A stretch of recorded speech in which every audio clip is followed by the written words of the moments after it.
Hi all welcome back to Yash Adige Mane. ನಾನು ಬಂದಿರೋದು ಮತ್ತೊಂದು ಸೂಪರ್ ಹೆಲ್ದಿ ಟೇಸ್ಟಿ ಆಗಿರುವಂತಹ ರೆಸಿಪಿಯೊಂದಿಗೆ. ಚಟ್ಪಟ ಅಂತ ಮಾಡ್ಬೋದು. ಒಂದು 5 ನಿಮಿಷ ಸಾಕಿದ್ದೀನಿ ಮಾಡಲಿಕ್ಕೆ.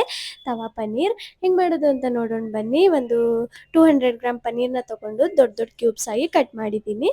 ಹಾಗೆ ಒಂದು ಕ್ಯಾಪ್ಸಿಕಮ್ ತೊಗೊಂಡಿದ್ದೀನಿ, ಅದನ್ನು ಕೂಡ ಒಂದು ದೊಡ್ಡ ದೊಡ್ಡದಾಗಿ ಕಟ್ ಮಾಡಿ ಇಟ್ಟು, ಇವಾಗ ಮತ್ತೆ ಆನಿಯನ್ ತೊಗೊಂಡು ಅದನ್ನು ಕಟ್ ಮಾಡಿ ಎಳೆಗಳನ್ನು ತೆಗೆದು ಅದನ್ನು ಕೂಡ ಸೈಡಿಗೆ ಇಟ್ಟಿದ್ದೀನಿ. ಇವಾಗ ಒಂದು ದೊಡ್ಡ ಬೌಲ್ ತಗೊಂಡು ಇವಾಗ ಅದರಲ್ಲಿ ಒಂದು 3 ಸ್ಪೂನ್ ಅಷ್ಟು ಮೊಸರು ಹಾಕಿದ್ದೀನಿ, ಗಟ್ಟಿ ಮೊಸರು.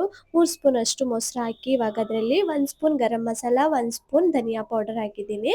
ಹಾಗೆ ಅರ್ಧ ಸ್ಪೂನ್ ಅಷ್ಟು ಅರಿಶಿನ, ರುಚಿಗೆ ತಕ್ಕಷ್ಟು ಉಪ್ಪು, ಒಂದು 2 ಸ್ಪೂನ್ ಖಾರ, ಮತ್ತೆ ಕಸೂರಿ ಮೇಥಿನ ಕ್ರಷ್ ಮಾಡಿ ಹಾಕಿದ್ದೀನಿ. ಕಸೂರಿ ಮೇಥಿ ಎಲ್ಲನೂ ಹಾಕಿ ಅದನ್ನು ಚೆನ್ನಾಗಿ ಮಿಕ್ಸ್ ಮಾಡಬೇಕು. ಫಸ್ಟು ಚೆನ್ನಾಗಿ ಯಾವುದೇ ಗಂಟಿಲ್ದೇನೆ, ಮೊಸರು ಯಾವುದೇ ಗಂಟಿಲ್ದೇನೆ ಚೆನ್ನಾಗಿ ಮಿಕ್ಸ್ ಮಾಡಿದ ಮೇಲೆ ಇವಾಗ ನಾವು ಕಟ್ ಮಾಡ್ಕೊಂಡಿರುವಂಥ ಕ್ಯಾಪ್ಸಿಕಮ್, ಆನಿಯನ್ ಮತ್ತು ಪನ್ನೀರ್ನ ಹಾಕಿ ಮತ್ತೊಂದು ಸಲ ಚೆನ್ನಾಗಿ ಮಿಕ್ಸ್ ಮಾಡಬೇಕು.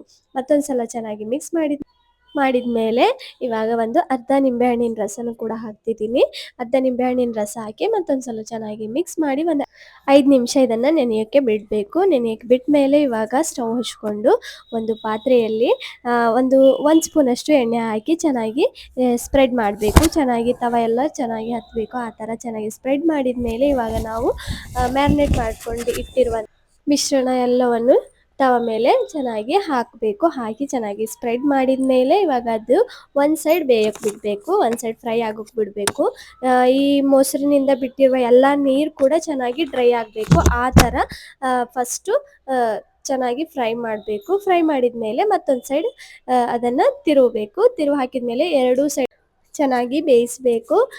ಮೊಸರಿನಿಂದ ಬಿಟ್ಟಿರುವ ಎಲ್ಲ ನೀರಿನ ಅಂಶವನ್ನು ಕೂಡ ಚೆನ್ನಾಗಿ ಡ್ರೈ ಆಗಿ ಪನ್ನೀರ್ ಕೂಡ ಬೇಯಬೇಕು. ಹಾಗೆ ಕ್ಯಾಪ್ಸಿಕಮ್, ಆನಿಯನ್ ಕೂಡ ಬೇಯಬೇಕು. ಆ ಥರ ಬೇಯಿಸಬೇಕು. ಆದಷ್ಟು ಉರಿನ ಲೋ ಫ್ಲೇಮ್ನಲ್ಲೇ ಫ್ರೈ ಮಾಡಬೇಕು.